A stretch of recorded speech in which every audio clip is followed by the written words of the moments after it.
इज़हारुल हक साहब 2014 की फसल तो बोई थी, उसके अंदर तो हमें पता है कौन थे, लेकिन एक तो होता है अंजाम होता है, इंसान मर भी जाता है, रिलीफ मिल जाता है, चलो रूह प्रवास कर जाती है, जिस्म पीछे रह जाता है। लेकिन यहाँ ऐसा तो नहीं लग रहा, यहाँ तो लग रहा है कि शायद इलेक्शन के बाद भी ये मखमसा, ये कन्फ्यूजन, ये इस्तराब ये जारी रहेगा। क्या ख्याल है आपका सर? और अगर ऐसा है तो क्यों है, और इसका फिर इसको डील किस तरह किया जाए? शुक्रिया कामरान शाहिद साहब। गुजारिश ये है कि 2014 में जो कुछ बोया गया था उस फसल को ज़्यादा तेज़ किया जा रहा है, उस पर मज़ीद फल लाया जा रहा है।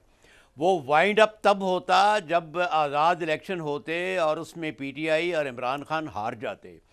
वो जो फ़ारसी का मशहूर मिसरा है ना, तराशीदम परिस्तीदम शिकस्तम, कि मैं बुत तराशता हूँ और फिर उसकी परिस्तिश करता हूँ और फिर उसको तोड़ता हूँ। तो तोड़ तो हम नहीं रहे, हम उस बुत को और उसको हार पहना रहे हैं, हम उसको फूलों से सजा रहे हैं।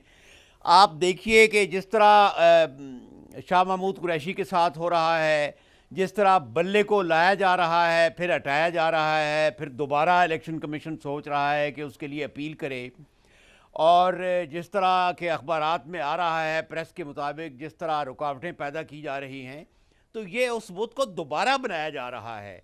किसी बुत को बनाने का एक तरीका तो वो होता है जो 2014 से 2018 तक किया गया, अब उसको दोबारा बनाया जा रहा है विक्टिम कार्ड प्ले करके। कभी मुमकिन हुआ है? आप देखें कि ज़ियाउल हक ने पीपल्स पार्टी को ख़त्म करने की कोशिश की थी, तो क्या वो ख़त्म हुई? ये तो अंधे को भी मालूम है, ये तो बच्चे को भी मालूम है, ये तो एक जुनूनी को भी मालूम है कि पीटीआई को बूस्ट दी जा रही है, लोगों में रिएक्शन पैदा हो रहा है।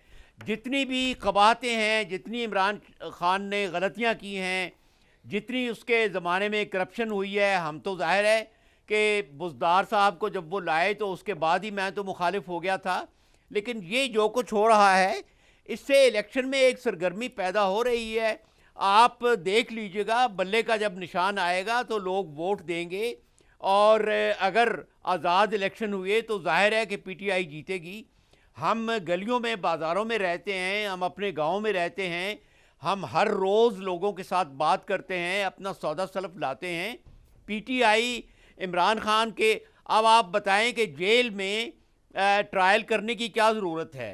क्या किसी दूसरे का कभी जेल में ट्रायल? ये सब वो बातें हैं जो उसको ज़्यादा मकबूल बना रही हैं। तो मैं तो नहीं समझता कि ये वाइंड अप हो रहा है।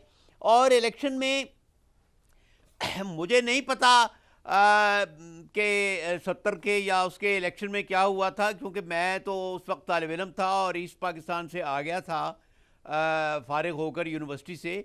लेकिन यहाँ तो खैर बहुत सरगर्मी थी, और मैं नहीं समझता कि इलेक्शन की जो सरगर्मी नहीं नज़र आ रही, बिल्कुल इलेक्शन की सरगर्मी नज़र आ रही है।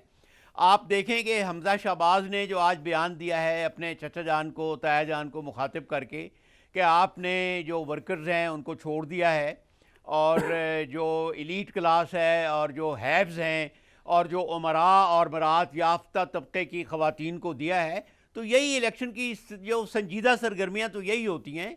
जिस तरह बाकी मुल्कों में होता है, वहाँ तो रैलीज़ नहीं निकलती, जलसे नहीं निकलते, टीवी पर डिबेट होती है। हमारे यहाँ बदकिस्मती पर टीवी के डिबेट का कोई, एक तरफ आप इमरान खान से तकरीर कराएं टीवी पर, उसके जवाब में नवाज शरीफ से कराएं, जरदारी साहब से कराएं, और लोगों एक को दफा आपको याद होगा 90s के अंदर एक दफा हुआ था कि पीटीवी के अंदर ना पैनल बना था जर्नलिस्टों का, जो करता था main, I think Nawaz Sharif साहब भी उसमें अपेयर हुए थे, उसमें आई थिंक बेनजीर साहब अपेयर हुई थी। हाँ, उसके अलावा कोई ऐसी नज़ीर नहीं मिलती कि टीवी पे डिबेट हो। You are right. तो आप उसकी मैं वजह भी बता देता हूँ। मैं उसकी वजह भी बता देता हूँ। वजह यह है कि इन लीडरों के पास कोई प्रोग्राम तो है नहीं कि ये टीवी पर आकर लोगों को बताएं कि हम ये करेंगे, हम ये करेंगे। इन्होंने तो सिर्फ ये बताना है कि मैं इतना अरसा जेल में रहा इसलिए मुझे वोट दें। The only qualification which they can present to public के मुझे वोट दें, जेल में जाना है। ये कौन पूछेगा कि जेल में आप अखलाकी जराइम की वजह से गए हैं, पैसा बनाने की वजह से गए हैं, ठीक है सर, आपका पॉइंट आ गया, वजह से जेल में गए हैं। आपका पॉइंट आ गया सर।